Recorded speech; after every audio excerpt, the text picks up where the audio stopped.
Patong buhay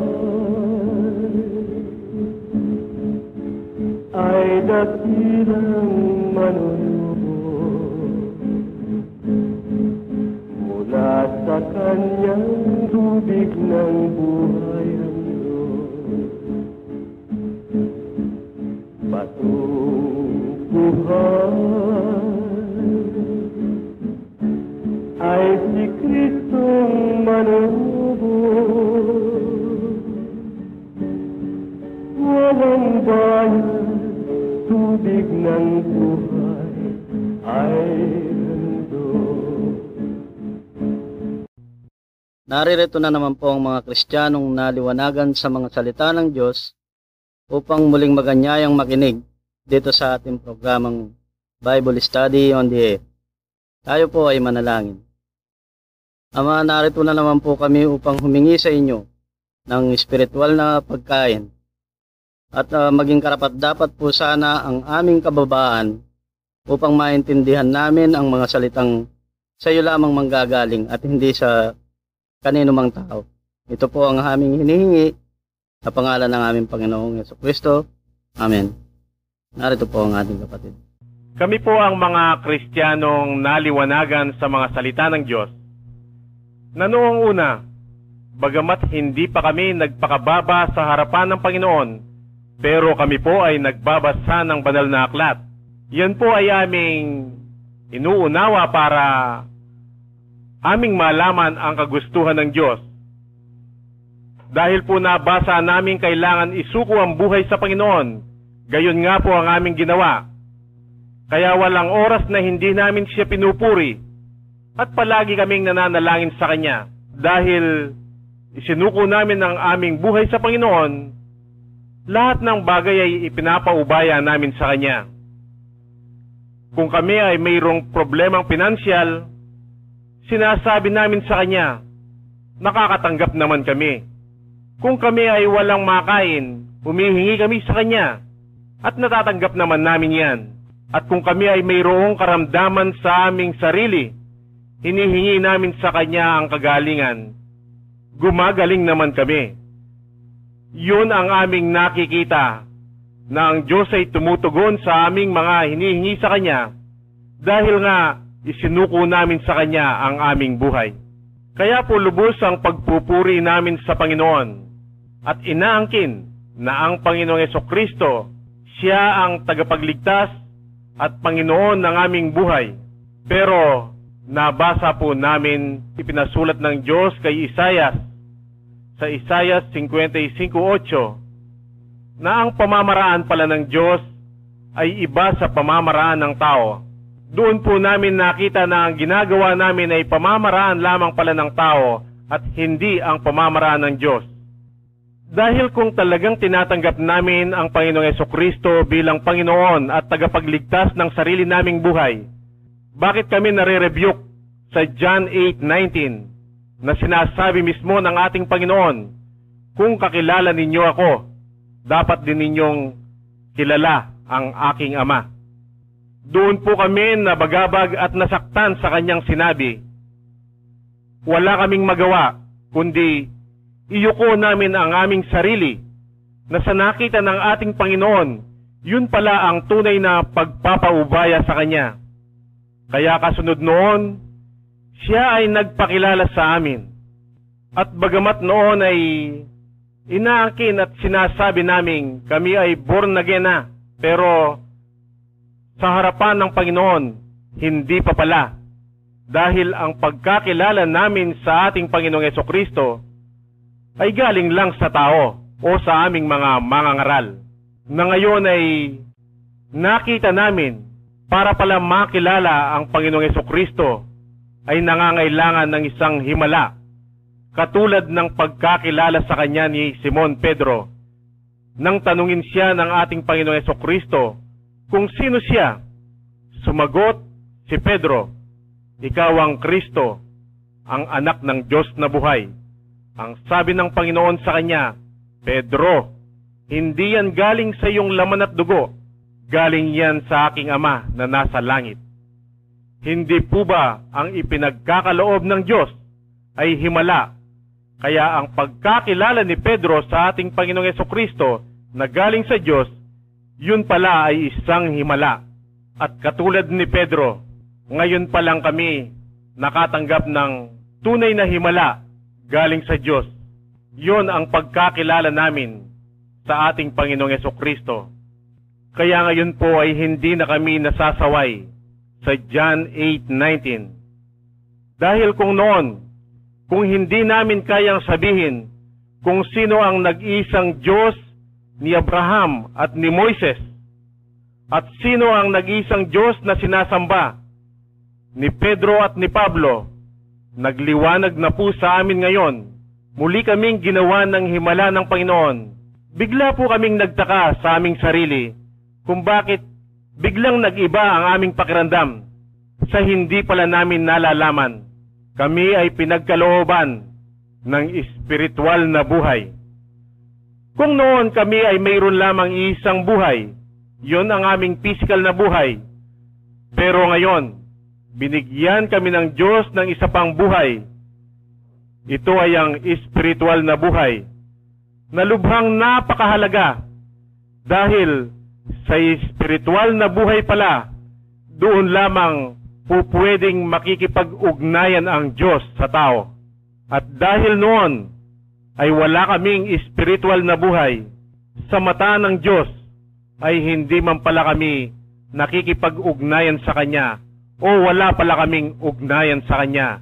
Pero ngayon, dahil pinagkalooban kami ng espiritual na buhay, ito pala ang Kanyang gagamitin para kami ay magkaroon ng ugnayan sa Kanya, na maliwanag namang ipinasulat ng ating Panginoon sa 2 Korinto 5:17 na sinasabi, kaya't kung ang sino man ay na kay Kristo, siya'y bagong nilalang. Ang mga dating bagay ay nagsilipas na. Narito, sila'y pawang naging mga bago.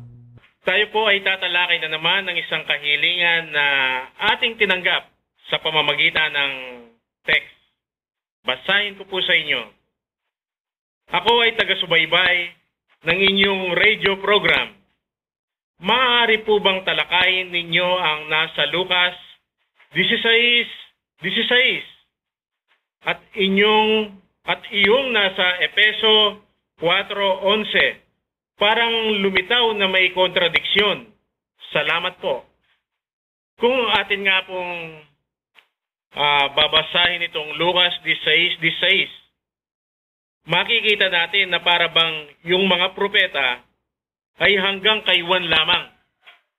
Kung bakit doon sa Efeso ay muling naghalal ng mga propeta. Kaya kung titignan mo dito, kontradiksyon. Parang nilabag itong nakasulat sa Lucas 16:16.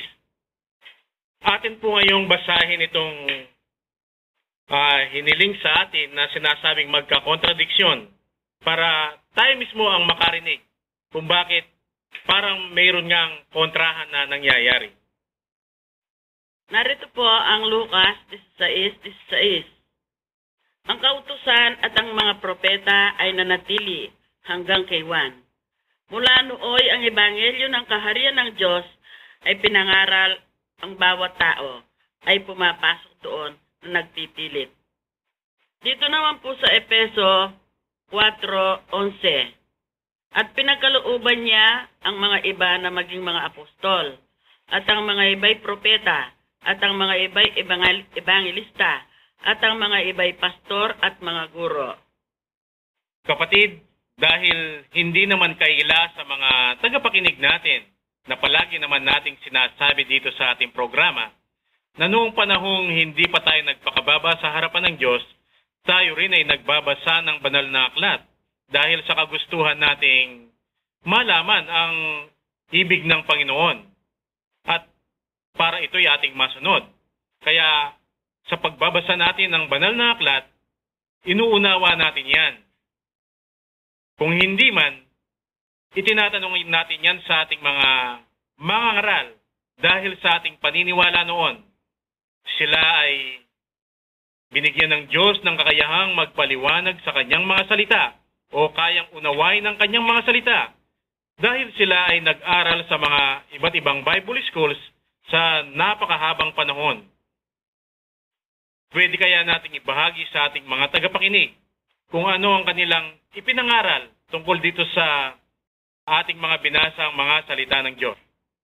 Ito pong iling paksa ng aming tagapakinig tungkol dito sa dalawang bersikulo na magkakontra. Sa amin pong reliyon sa Katoliko, itong paksang ito, hindi man nila napapansin. Lalong-lalo na po ng aming mga mangaral na pare at pati yung mga kasamaan naming mga Katoliko, hindi rin nila ito napapansin. Kaya wala po akong masasabi tungkol dito. At tungkol po naman dito sa Efeso 4:11, binabanggit dito ang pag-aalal ng ating Panginoong Jesucristo ng mga apostol, propeta, evangelista, pastor at tagapagturo. Sa amin pong reliyon, ginagampanan din namin yung pag-aalal tungkol dito sa pag-aalal. Una, kailangan mag-aral muna ng pagpapare. Pag natapos na niya yun, nakagraduate na siya, siya i-ordinan ng obispo po na tao, hindi ang ating Panginoong Jesucristo. Ganun po ang nangyayari tungkol dito sa pag-aalal. Ako po ay galing sa mga Pentecostal Charismatic. Ito po ang itatanong natin sa Panginoon. Yung pong unang nabasa, Lucas 16:16, yun po ay binasa lamang ng aming tagapagturo. Kung paano nabasa, ganun lang ang kanyang sinabi. At yun naman pong Efeso 4:11, kaya ito ang basihan namin, sabi niya, dahil hindi kami magiging pastor kung hindi kami inihalal ng Panginoon. Kaya tiwalang-tiwala po kami noong ang mga pastor namin o yung tagapagturo namin, ito'y inihalal ng Diyos. Yun po ang alam namin nung kasama ko ang mga Pentecostal Charismatic. Sa mga iba't ibang sekta pong naririnig ko, itong Efeso 4:11, talagang binibigyan nila ng katwiran na dapat talaga mayroong mahalal na propeta dahil kailangan may magsasalita tungkol sa banal na aklat kung ano ang kaugnayan nito sa panghinaharap. Kaya napakahalaga rin sa kanila na dapat talaga mayroong mahalal na propeta at saka mga guro na silang magiging pinuno para magturo tungkol sa mga salita ng Diyos. Ayon po sa kapatid po naming nanggaling sa Oneness, kung ano po ang binahagi ng kapatid na galing po sa Pentecostal, ganun din po ang itunuro sa kanila. Sapagkat kami po ay mayroong iba't ibang sektang kinabibilangan noong bago kami tawagin ng Panginoon, noong bago niya kami piliin. Kaya ganyan po ang aming naunawaan sa kanyang mga salita. Pero nang kami po ay magpakababa na sa kanyang harapan, at kami pinili ng Panginoon, dito nga po namin nakita na wala palang sinumang tao na po pwedeng magbigay paliwanag sa mga salita ng Diyos. Kahit po sabihin natin yung tunay na pinili ng Panginoon. Kahit si Abraham, si Jacob, si Pedro, si Pablo, wala pong sinuman na po pwedeng ipaliwanag ang mga salita ng Diyos. Dahil ito'y mga salita ng Panginoon, ang Panginoon lamang pala ang mayroong kakayahang magpaliwanag dito. Kaya tungkol po dun sa mga nabasang mga talata na kung gagamitin ng aming isip, kaya naming unawain, ngayon po, hindi na po namin kayang unawain yan. Sa harapan ng Panginoon, yun po ang inaamin namin sa Kanya. Kaya bawat pagbabasa po namin sa Kanyang mga salita, sa Kanya namin itinatanong kung ano ba talaga ang ibig niyang sabihin dito. Kaya ito pong mga binasang talata, hindi po kami ang magbibigay paliwanag dahil wala rin po kaming sariling opinyon na po pwedeng ibahagi sa inyo. Bagkus, sama-sama po tayong magtanong sa Diyos kung ano ba talaga ang ibig niyang sabihin dito sa Lucas 16:16 at sa Efeso 4:11. Haba pong tayo ay naghihintay sa Panginoon, kung inyo pong napansin dito sa Lucas 16:16 ay binanggit lamang ang pangalan na Juan napakarami pong Juan sa mga pinili ng Diyos. Kaya para po malaman natin kung sino yung sinasabi niyang Juan dito, basahin po natin ang nakita naman ni Mateo na may kaugnayan dito. At sinabi niya kung sino yung Juan na isinulat sa Lucas.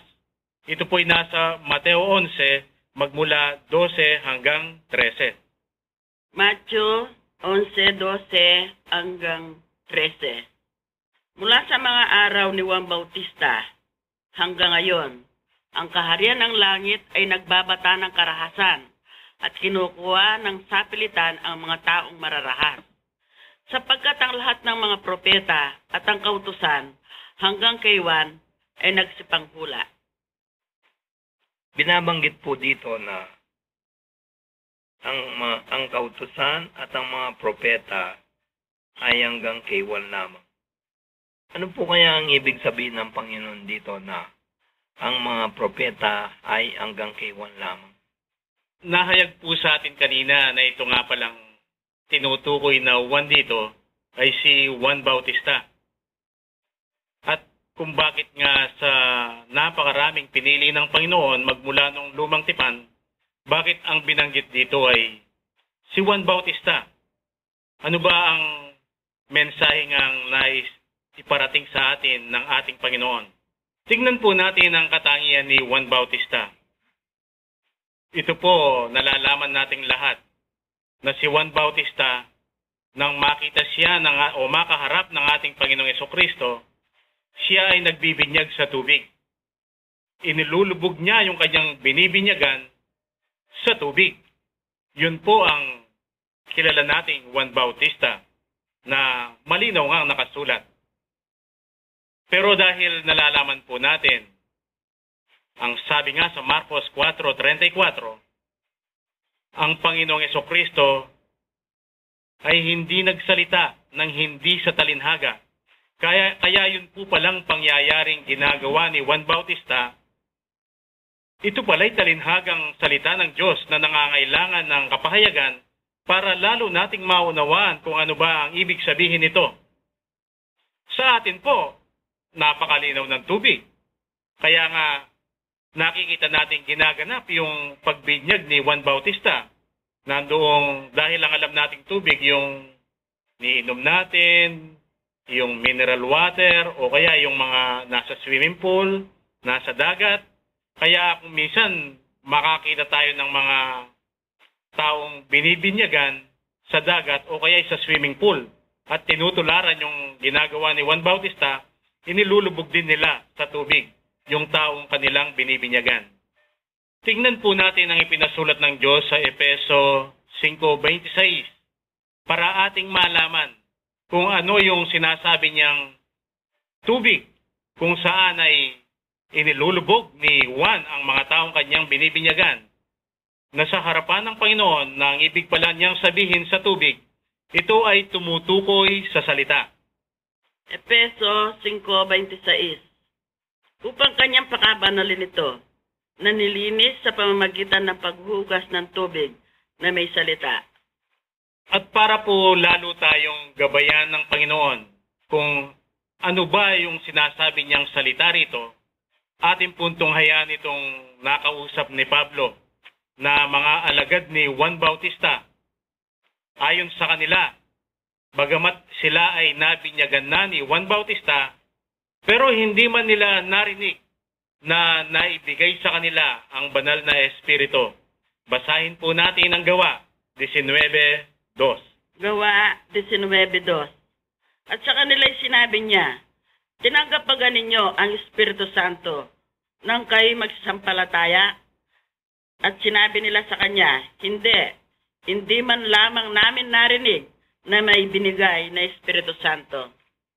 Kung ang tubig ay tumutukoy sa salita at itong mga nakaharap ni Pablo na alagad ni Juan Bautista, hindi man nila kilala ang banal na Espiritu, kung ganoon, yung ipinahayag na o tubig na ginagamit ni Juan Bautista, ito'y tumutukoy lamang sa titik sa mga salita ng Diyos Dahil ayon nga sa ating Panginoong Jesucristo, ang katotohanan ay nangangailangan ng dalawang saksi. Kung ganon, yung kay Juan, unang saksi pa lamang na siyang titik sa mga salita ng Diyos, pero napaka-importante nung ginagawa ni Juan. Dahil yung palang pagpapalubog niya sa tubig, ang ibig sabihin, kailangan magpasailalim ang tao sa kabuuan ng titik sa mga salita ng Diyos para masabing siya nga ay nabinyagan ni Juan Bautista. Pero hindi pa sapat dahil wala pa ang banal na espiritu ayon dun sa mga naging alagad niya. Kung ang tubig na ginagamit dito ni Juan Bautista ay tumutukoy sa titik sa salita ng Diyos, bakit kailangan pang suguin ng Diyos si Juan Bautista? Hindi po ba lahat naman ng naniniwala sa banal na aklat, binabasa na ang salita ng Diyos?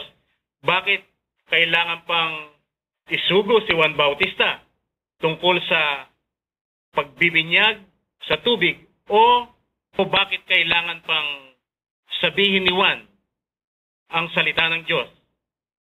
Ano ba ang nakita ng Panginoon? Narito po ang nakita ng ating Panginoong Jesucristo sa mga tao noon.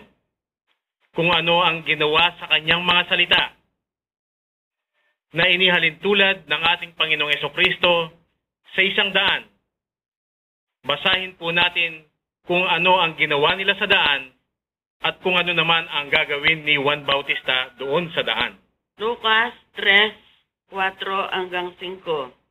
Gaya ng nasusulat sa aklat ng salita ni Propeta Isaias, ang tinig ng isang sumisigaw sa ilang, ihanda ninyo ang daan ng Panginoon.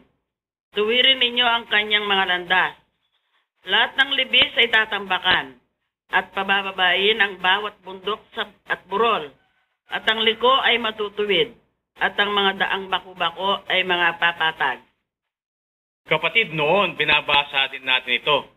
Pero ang naunawaan natin, ito ay daan na katulad ng mga nakikita nating mga eskinita na dati lupa pero ngayon ay sementado na. Pero ito ay nahayag sa atin, ipinahayag ng ating Panginoong Jesucristo dahil inihalin tulad niya itong daan na ito na mayroong hukay at mayroong umbok. Ito pala'y tumutukoy sa kanyang mga salita. At ganito ang ginawa ng mga tao noon. Kung saan mayroong hukay, ito pala ay salita ng Diyos na meron silang mga bahaging inalis o hindi nila tinatanggap dahil hindi naunawaan o kayang unawain. At iyon namang daan na kung saan ay mayroong umbok. Ito naman pala ay salita pa rin ng Diyos na kung saan mayroon naman silang idinagdag. Hindi man ito ipinasulat ng Diyos, pero sila nangahas na naglagay sila ng karagdagang salita lamang ng tao at hindi galing sa Diyos. Kaya napakahalaga na suguin ng Diyos si Juan Bautista dahil kailangan niya itong patagin. Ibig sabihin, kailangan pala mawala yung hukay. Dapat kung iyong mga salitang iyon na ayaw tanggapin ng mga tao sa salita ng Diyos, kailangan tanggapin ng mga tao dahil yun ay salita ng Diyos. At yun namang umbok na sumisimbolo sa salita ng tao na idinagdag sa salita ng Diyos, kailangan pa rin mawala yun. Kailangan hindi isama sa titik sa mga salita ng Diyos dahil hindi galing sa Diyos, yun ay galing lamang sa tao. At gaano ba kahalaga ang purong titik sa salita ng Diyos kung saan walang bawas at walang dagdag? Ayon nga po sa binasa natin kanina sa Lucas 3:4-5, kung ipagpapatuloy po yun sa versikulo 6, ang sabi doon, at makikita ng lahat ng laman ang pagliligtas ng Diyos. Yun pala ang kahalagaan noon. Dahil sa pamamagitan ng purong titik sa salita ng Diyos na walang bawas at walang dagdag, doon unang makikita ng tao ang daan ng kaligtasan. Kung kanina po ang tanong natin sa Panginoon kung bakit sa dami ng mga, o dinami-dami ng mga pinili niya magmula sa lumang tipan hanggang sa panahon ng bagong tipan, bakit si Juan Bautista ang kanyang ibinigay na halimbawa dito? Ngayon po ay nahayag sa atin dahil ipinakita ng Diyos sa atin kung paano ito ginawa ni Juan Bautista. Hindi lang pala kay Juan Bautista niya ito iniutos, kundi sa lahat ng kanyang mga pinili, iniutos niya sa kanila ang patagin ng daan, katulad ng ginawa ni Juan Bautista. Katunayan, yan po ay iniutos niya kay Moises, kay Haring David, at kay Apostol Juan. Basahin po natin kung paano nila natanggap sa Panginoon o kung paano nila natanggap ang utos galing sa Diyos tungkol sa pagpapatag ng daan na tumutukoy sa mga salita ng Diyos. Deuteronomio 4:2. Huwag ninyong daragdagan ni babawasan ang salita na aking iniutos sa inyo upang inyong maingatan ang mga utos ng Panginoon ninyong Diyos na aking iniutos sa inyo. Dito po sa Proverbs 30 verses 5-6. Every word of God is pure. He is a shield unto them that put their trust in him. Add thou not unto his words, lest he reprove thee, and thou be found a liar. Apokalipsis 22:18-19. Aking sinasaksiyan sa bawat taong nakikinig sa mga salita ng hulan ng aklat na ito. Kung ang sino man ay magdagdag sa mga ito, ay daragdagan siya ng Diyos ng mga salot na nakasulat sa aklat na ito. At kung ang sino man ay mag-alis sa mga salita ng aklat ng hulang ito, ay aalisin ng Diyos ang kanyang bahagi sa punong kahoy ng buhay at sa bayang banal na nakasulat sa aklat na ito. Narinig po natin kung gaano kahalaga ang patag na daan. Kaya pala, ito ay nihabili ng Diyos sa kanyang mga sinugo at pinili. Dahil kung titignan mo nga naman, sino man tao na naglalakad sa daan na mayroong hukay, mayroong umbok, hindi ba ang mangyayari? Matitisod siya. Madadapa siya. Yan ang nangyari sa mga Hudyo sa panahon ng ating Panginoong Jesucristo. Yan ang nakita niya sa kanila, kaya hindi siya nakilala. At kung isasalarawan po natin ang kanyang salita sa larawan ng Diyos, at mayroon tayong mga parteng aalisin, at mayroon naman tayong mga parteng dadagdagan, sa akala po ba ninyo ay po pwedeng makilala kung sino yung nasa larawan? O magiging malabo at hindi man makikilala? Yan po ang mangyayari sa salita ng Diyos. Kaya napakahalaga po pala kung bakit itong purong salita ng Diyos o purong titik sa salita ng Diyos ay walang dapat na kulang at walang dagdag. Ganun pa man, sapagkat napatag na ni Juan Bautista ang daan. Nawala na yung hukay dahil tinambakan niya at inalis na niya yung umbok. Kaya mayroon ng taong tinanggap na ang purong titik sa salita ng Diyos. Pero dahil inangkin nila, yun ay sapat na bilang katotohanan sa mga salita ng Diyos. Kaya ang nangyari, nagiging marahas sila. Sa pilitan na nilang kinukuha ang kaligtasan. At sapagkat ang mga taong ito ay nananalig na kanilang pinapaniwalaan ang purong titik sa mga salita ng Diyos. Kaya nagpupumilit na silang makapasok sa pamamagitan ng sariling lakas, sariling kakayahan. Kaya sila ay nagpapakahirap at nagsasakripisyo sa kanilang paghihirap. Kaya sila ay gumagawa ng mabubuting gawa o good works. At sa kanilang hangarin na makamtan ang pangako ng Panginoon, sila ay nagpapakahirap at kanila pang inihahandog ang sariling buhay sa pamamagitan ng martyrdom. At sa halip na sila ay magtiwala sa Diyos, sila ay nagsasakripisyo naman, kaya sila ay nag-aaral ng mahabang panahon para magpakadalubhasa sa inaakala nilang katotohanan. Pero ito naman ang ipinasulat ng Diyos tungkol sa kanila. Mababasa sa 2 Timoteo 3:7. 2 Timothy 3:7. Na laging nagsisipag-aral at kailan pa man ay hindi nakakarating sa pagkaalam ng katotohanan. Ito pong mga pangyayaring ito, nakita ng ating Panginoong Jesucristo at ng kanyang mga alagad. Masama, hindi maganda yung nakikita nila. Pero yung mga Hudyo, ang nakikita nila sa pagpupumilit na ito, maganda.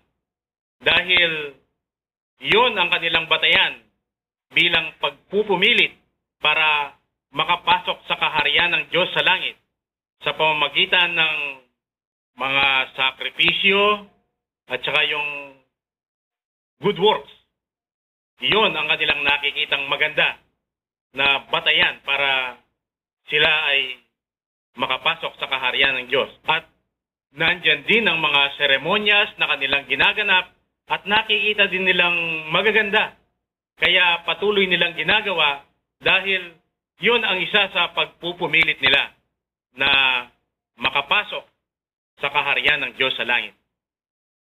Kayo pong aming minamahal na tagapakinig, ano po ang inyong nakikita doon sa ginagawa ng mga Hudyo? Maganda po ba ang nakikita ninyong ginagawa nila?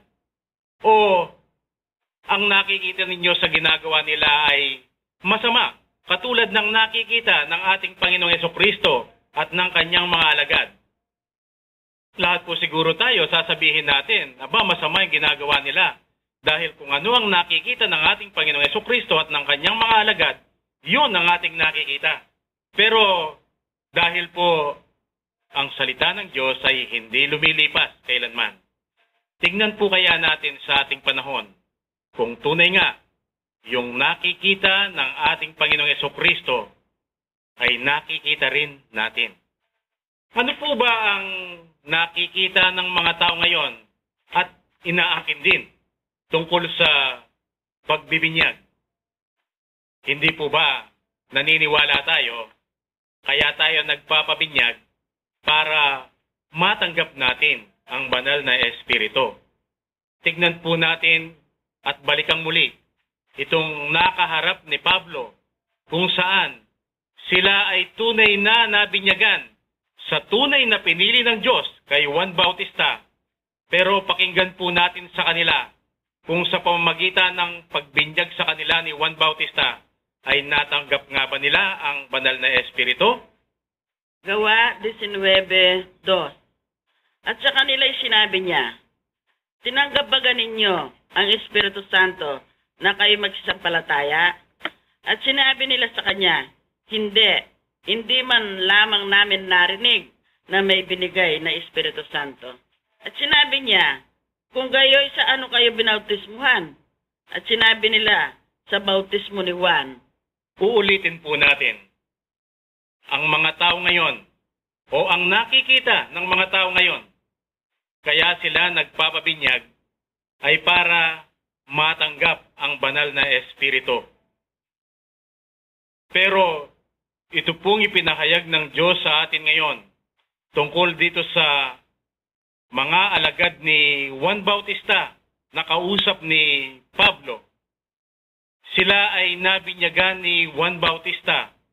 Kaya pala sila nabinyagan ni Juan Bautista para tanggapin ng todo ang titik sa mga salita ng Diyos. Yun ang katumbas ng binyag. At ayon po sa kanila, narinig natin, hindi pa nila alam ang banal na Espiritu. Pwede pong sabihin ng mga tagapakinig natin ngayon, aba sa amin hindi ganyan. Ang pagbibinyag sa amin ay katulad ng nangyaring binyagan sa ating Panginoong Jesucristo. kung saan nang siya'y binyagan ni Juan Bautista, ay dumapo na sa kanya ang banal na Espiritu. Ganyan sa amin. Pwedeng yan po ang angkinin ng mga ibang nakikinig natin ngayon.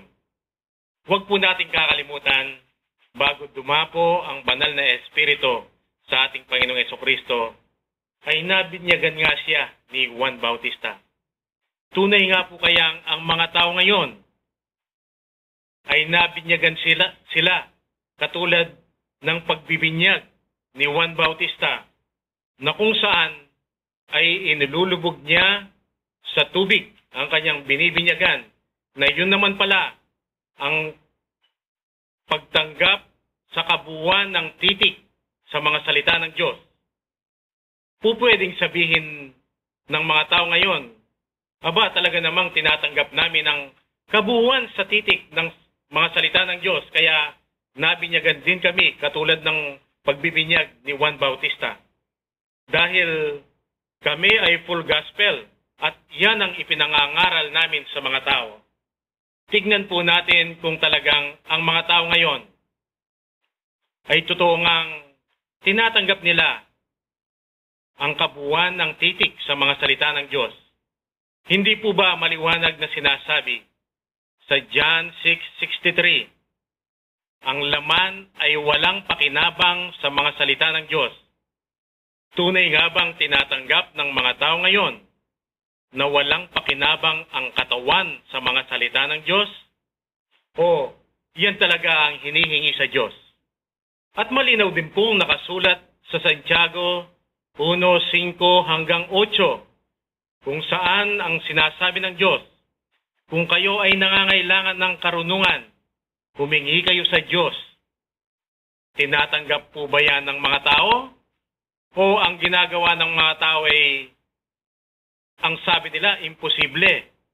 Kaya ang ginagawa nila, sila ay patuloy na pumapasok sa mga iba't ibang Bible schools at sa mga seminaryo para matutunan ang mga salita ng Diyos.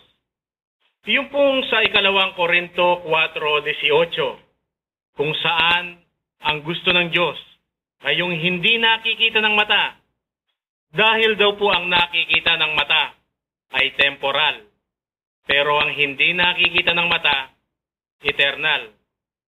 Ito po ba'y tinatanggap ng mga tao? Halimbawa, sa himala o milagro, ano ang batayan ng tao tungkol sa himalang ginagawa ng Diyos? Yun bang hindi nakikita ng mata o yung nakikita ng mata? Halimbawa, yung sa John chapter 9, kung saan yung isang tao ay isinilang na isang bulag, nakilala niya ang ating Panginoong Hesukristo. Si Pedro, nakilala din ang ating Panginoong Hesukristo. Ang nakikita ng mga tao doon sa taong bulag, yung kanyang literal na pagkabulag, yun ang nakikita nilang himalang galing sa Diyos. Kaya yun ang alam nilang pinagaling ng ating Panginoong Hesukristo. Kay Pedro po, bago magpakilala ang ating Panginoong Hesukristo, hindi po ba bulag din si Pedro? Bagamat sa nakikita ng mga tao, nakakakita si Pedro, pero sa paningin ng ating Panginoon, bulag din pala si Pedro. Kaya nang makilala ni Pedro ang ating Panginoong Hesukristo, si Pedro rin pala ay isang bulag. Kaya kailangan siyang gawan ng himala ng Panginoon. Hindi po ba nang makilala ni Pedro ang ating Panginoong Hesukristo, ang sabi sa kanya ng ating Panginoong Hesukristo mismo, mapalad ka, Simon Barjonas. Hindi yan galing sa iyong laman at dugo. Galing yan sa aking Ama na nasa langit.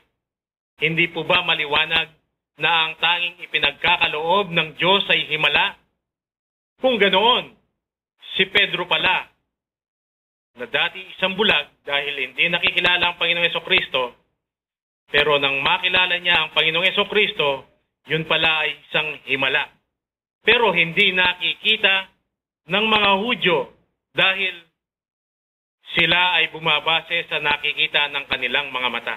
Kung dito po sa iilang mga salita ng Diyos na ating binanggit, kung ito po ay hindi tinatanggap ng mga tao, hindi po ba maliwanag na hindi man sila nabinyag sa binyag ni Juan Bautista. Dito po sa ipinahayag ng Diyos sa atin, po pwede pa rin patuloy na sasabihin ng mga nakikinig sa atin, aba hindi talagang ang aming binyag ay katulad ng binyag ni Jesucristo kay Juan. Huwag po natin kakalimutan na ang Panginoong Jesucristo ay madalas niyang sinasabi na nakikilala niya ang kanyang Ama. Sa mga tao pong sinasabing ang pagkabinyag sa kanila ay katulad sa pagkabinyag ng ating Panginoong Jesucristo, nakikilala po ba nila ang Ama o patuloy itong misteryoso sa kanila? O ang inaangkin ng mga tao ngayon, nakilala nila ang Diyos, ito'y sa deskripsyon lamang at hindi sa identification. Dahil ang pagkakilala po ng ating Panginoong Jesucristo sa kanyang Ama ay identification at hindi ito deskripsyon. Pero ang naririnig po natin sa mga tao ngayon na nabinyagan, misteryoso ang Ama at hindi po pwedeng makilala. Ngayon po ay malinaw sa atin ng pagbibinyag ni Juan Bautista kung saan ay inilulubog niya ang taong kanyang binibinyagan sa tubig. Yun pala ay ang pagtanggap ng todo sa kabuuan sa titik sa mga salita ng Diyos. At balikan po natin yung hiniling sa atin kung saan napuna niya itong Lucas 16:16 ay kontradiksyon doon sa Efeso 4:11. Dito po sa Lucas 16:16, ang Diyos ay gumamit ng salitang propeta. Alam po ninyo, dito namin nakikita na ang Diyos ay ginagamit talaga ang wika ng tao. Propeta sa tao. Ano ba ang propeta sa tao? Ito yung mga mayroong kakayahang magsabi kung ano ang mangyayari sa darating na panahon. Pero ayon sa Diyos, ang propeta pala, ito yung kanyang mga pinili o sinugo para ihanda lang yung daan, katulad ng ipinagawa niya kay Juan Bautista, kung saan yung hukay tatambakan at yung umbok tatanggalin. Kaya kung ang propeta sa tao ay yung sabihin yung mangyayari sa darating na panahon o sa inaharap, ang propeta pala sa Diyos ay sabihin lamang ng mga propeta sa mga tao kung ano ang gustong ipaalam ng Diyos sa kanila. Kaya ito pong nakikitang magkasalungat nitong humiling sa atin. Lucas 16:16, ang sabi niya magkasalungat doon sa Efeso 4:11. Sa mata po ng tao, kung talagang uunawain niya yung salita ng Diyos, kontradiksyon. Pero sa ipinahayag po sa atin ng Panginoon ngayon, magkaugnay po sila. Parang pagkatapos ni Juan, ang magiging kasunod yung Efeso 4:11 na mayroon ding inihahalal na propeta ang ating Panginoong Jesucristo pagkatapos ni Juan. At pagkatapos mabinyagan ni Juan ang Panginoong Jesucristo at sinabi niya, siya ang magbibinyag sa Espiritu at sa apoy. Yung inihalal ng Panginoong Jesucristo ng mga propeta sa Efeso 4:11, sila naman ang magsasabi, sila naman ang magpapahayag kung paano ang gagawin ng ating Panginoong Jesucristo sa pagbibinyag sa Espiritu at sa apoy. Huwag po nating kakalimutan kung ano ang mga propeta sa harapan ng Diyos. Ito yung kanyang mga sinugo para sabihin sa mga tao kung ano ang gustong ipaalam ng Diyos sa kanila. At yan po ay nakita natin sa mga pinili ng Diyos katulad ni Pablo, ni Juan, ni Pedro. Hindi po ba sa mga binabasa natin tungkol sa kanilang isinulat, ganyan nga ang kanilang ginagawa. Kaya yung salitang prophecy o propeta, mababasa natin po yan sa 2 Pedro 1:20 hanggang 21. 2 Peter 1:20 hanggang 21. Na maalaman muna ito, na alinmang hula ng kasulatan ay hindi nagbuhat sa sariling pagpapaliwanag, sapagkat hindi sa kalooban ng tao dumating ang hula kailanman, kundi ang mga tao ay nagsalita, buhat sa Diyos na nagudyukan ng Espiritu Santo. Kapatid, yaman din lamang nabuksan itong propeta na sinabi ng Diyos na kanyang inihalal sa Ephesians 4:11. Bakit hindi tayo magbahagi sa ating mga tagapakinig?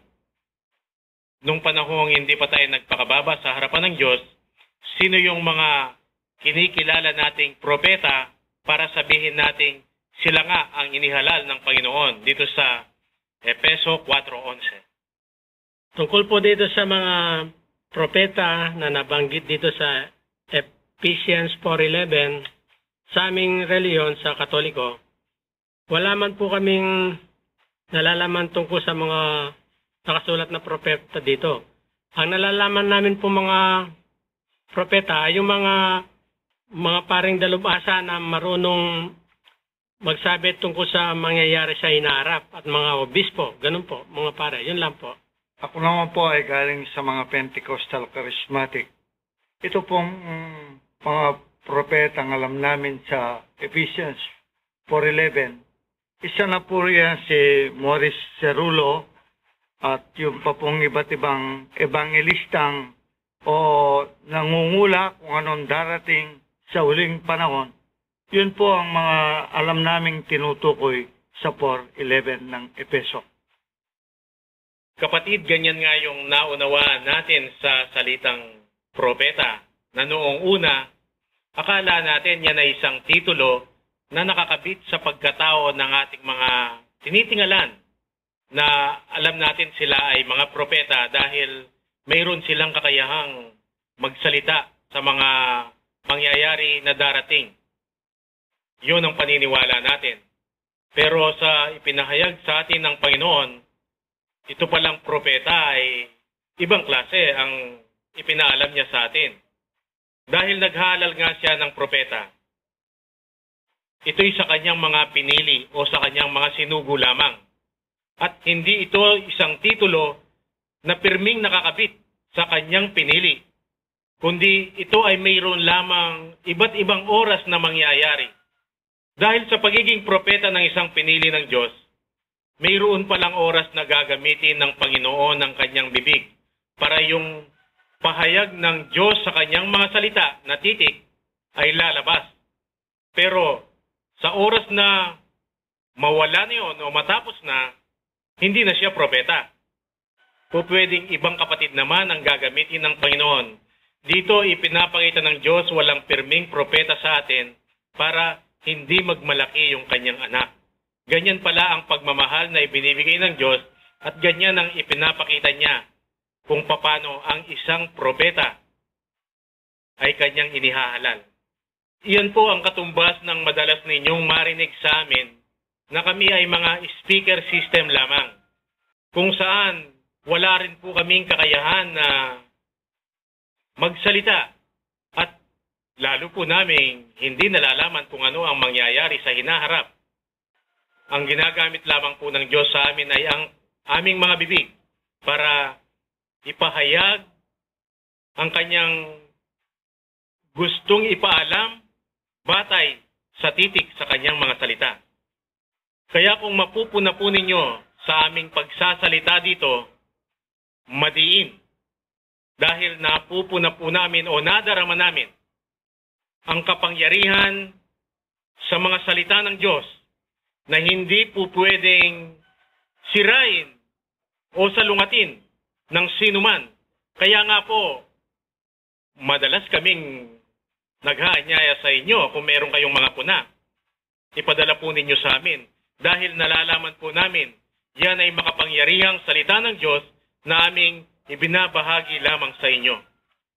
Ito pong Lucas 16:16. Nahayag sa atin na ito pala'y propeta na tumutukoy doon sa titik sa mga salita ng Diyos. Na sinabi naman ng ating Panginoong Jesucristo na siyang unang saksi sa katotohanan. Pero wag po nating kakalimutan na ang sabi ng ating Panginoon, kailangan ng dalawang saksi.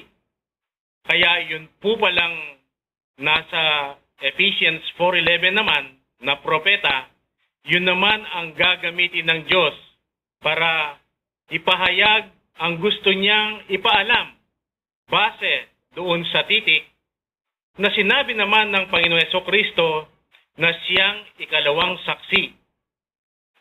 Kaya kung paano po o kung gaano kahalaga na dapat magsama ang dalawang saksi para ito ay maging katotohanan, ganon kahalaga itong dalawang bersikulong binasa natin na dapat ding magsama para sa katotohanan sa mga salita ng Diyos. Kaya ito po palang tinalakay natin ay hindi magkasalungatan. Dahil kung paano kailangan ng unang saksi ang ikalawang saksi, ay ganoon kailangan ng Lucas 16:16 ang Efeso 4:11. Kung hindi po pwedeng maghiwalay ang dalawang saksi para ito'y magsilbing katotohanan, dito rin kailangan ng isa't isa. Para ito'y maging katotohanan, kailangan ng Lucas 16:16 ang Efeso 4:11 at kailangan din ng Efeso 4:11 ang Lucas 16:16. Sana po sa ipinahayag ng Diyos sa atin ngayon at makita natin na dapat palang tanggapin ang kabuuan ng titik sa kanyang mga salita. Dapat itong tanggapin ng todo. Sana po hindi pa maging sapat yon para sabihin nating katotohanan, kundi kagaya nga ng sinabi ni Juan Bautista, ang sumusunod sa akin ay siyang magbibinyag sa inyo sa apoy at sa espiritu. Kailangan din po pala nating hintayin ang ating Panginoong Jesucristo sa kanyang papel na Ama dahil kanya pong ihahayag ang pinaniwalaan nating titik sa kanyang mga salita. Samantala, patuloy pa po kaming umaasa sa inyo na sana po wag ninyong kakalimutan na bawat programa natin, i-record po ninyo. Napakahalaga po niyan. Dahil hindi po pwedeng lumipas ang mga tape na yan. Wag po ninyong kakalimutan yung sinabi ng Panginoon na ang kanyang mga salita ay hindi lumilipas kailanman. Dahil nakapaloob po dyan ang mga salita ng Diyos, kaya hindi po yan lilipas. Yan po ay po pwede ninyong ipadala sa inyong mga mahal sa buhay para kanilang marinig na sa ating panahon pala ay po pwedeng magturo din ng Panginoon tungkol sa kanyang mga salita at hindi po tayo magdidepende sa mga tao.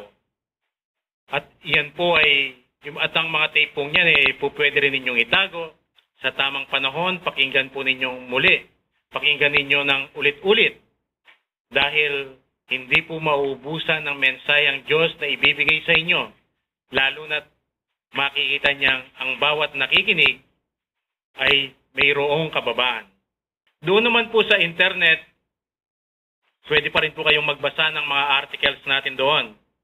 Narito po ang ating website, www.purechristianity.org. Small letter lahat po yon at one word lang. Tayo po ngayon ay magpasalamat. Panginoon, marami pong salamat. Ipinakita po ninyo sa amin bilang inyong propetang inihalal kung ano ang aming mga papel. Kailangan po pala naming ipahayag sa mga tao na tanggapin ng todo ang inyong mga salita sa titik. Wala pong dapat alisin, wala pong dapat idagdag. Kung ano po ang inyong sinabi, yun ang dapat nilang tanggapin at paniwalaan. Marami rin pong salamat at ipinakita ninyo sa amin na kailangan pa rin naming manatiling magpakababa sa inyong harapan. Dahil sa pamamagitan po nito, ay muli kayong maghahalal ng propeta katulad ng inyong ginawa sa Efeso 4:11 para mayroon po kayong bibig na magamit para ipahayag ninyo ang inyong salita base doon sa titik. Sana po makita ng Diyos na tayo muling magsama-sama at handang makinig sa Kanya, handang magtanong at handang tumanggap ng Kanyang unawang ibibigay sa atin para malaman natin kung ano ang ibig niyang sabihin sa Kanyang mga salita. Sana po ang tunay na kapayapaang inihahayag ng Panginoong Jesucristo ang nasay ng bawat isa. Amen.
Na mawawala pa sa katotohanan aking nalaman. Ngayong ako'y malaya na sa pagkakabilanggo sa maling katuruan kay payapa ng buhay. Ngayong kilala ko na ang tunay na Jesus, na siya ang Ama at banal na Espiritu. Salamat, Panginoon, at pinili mo ako at itinurong landas tungo sa iyo. Salamat, Panginoon, at pinili mo ako at itinurong